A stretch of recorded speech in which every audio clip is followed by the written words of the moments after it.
Welcome to week 5 of Fantasy Golf. This week we have a lot of highlights, including Aidan Coyle and Greg Armstrong shooting a low 34 1 under par today.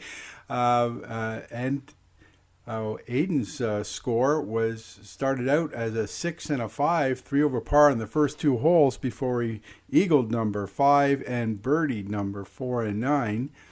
Unfortunately for Aidan, with all those birdies and eagles, he did not win a skin. In the point leaders this week, Dylan Kirky and Gary Chamberlain both tied with 24 points, but Kirky won the draw and the $35 first place prize for having the low net. In third was Ben Butler with 23 points.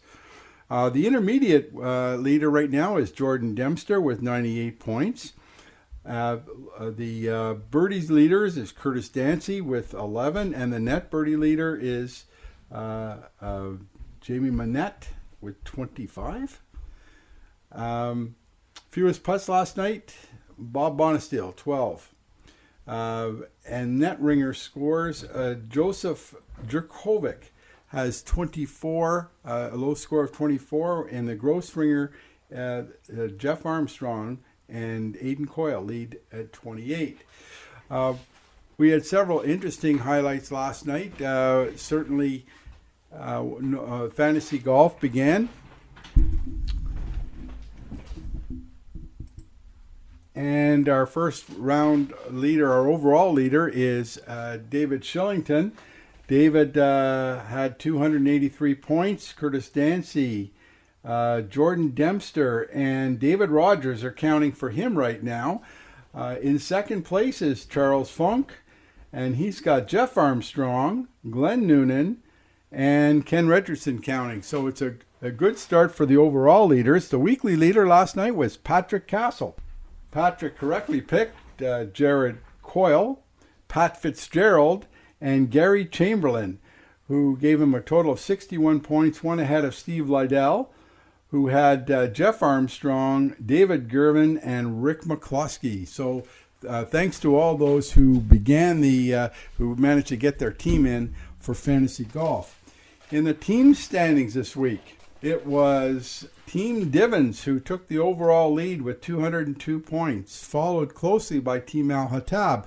Now, Team Al Hattab accomplished the first perfect score of the year with 44 points. A perfect score is obtained when 2 players on the team get 22 points. That's the maximum number of points you're allowed to carry over, and Team Al Hattab was the first to do that this year. I also want to mention that match play grids are set. You have until the end of July to complete your first round matches. The A match play is being handled by the Pro Shop. We are not handling that right now.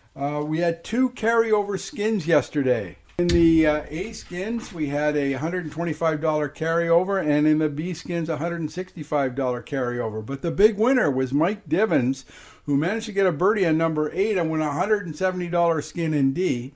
And Arian Ozga, who won a $75 skin for the net skin. So congratulations to those people. Now the billing is all in for June. So you should be seeing a $135 charge for Men's League. A reminder that if we don't have a banquet at the end of the year, $35 of that will be returned to you.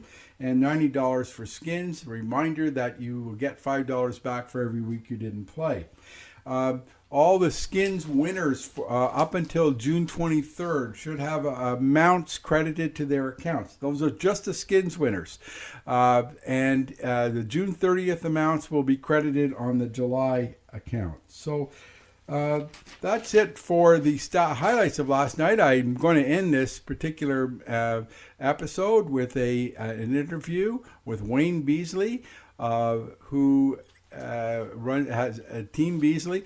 Team Beasley has a long history. They've won the overall championship, and he's going to talk about his team's prospects this year. So until next week, enjoy the following interview. I'm here with Wayne Beasley, captain of the old Art Atwood team. He's now the been captain of that team for a couple of years. Just a little side note on that. That team held the record for the most points in a single season for several years before it was beat by the Latteroo team, but still they've won the championship. What do you feel about your team's chances this year? We don't know. It's because of the way things are so strange, you know, with the pandemic and all. We're not getting, the guys don't have their games back, including me. Yeah, last week you won the low ringer score. I don't know if you realize that. You each won $25, so you must be doing something, right? Well, sometimes. And you had a good point total last week, so things are coming along. So hopefully you'll be able to get things in gear and challenge for the top. We hope so. You know, that's our raison d'etre. How's your game coming along? Bad today. Not bad, not good. All right. I'm very inconsistent. Oh. You know, who knows?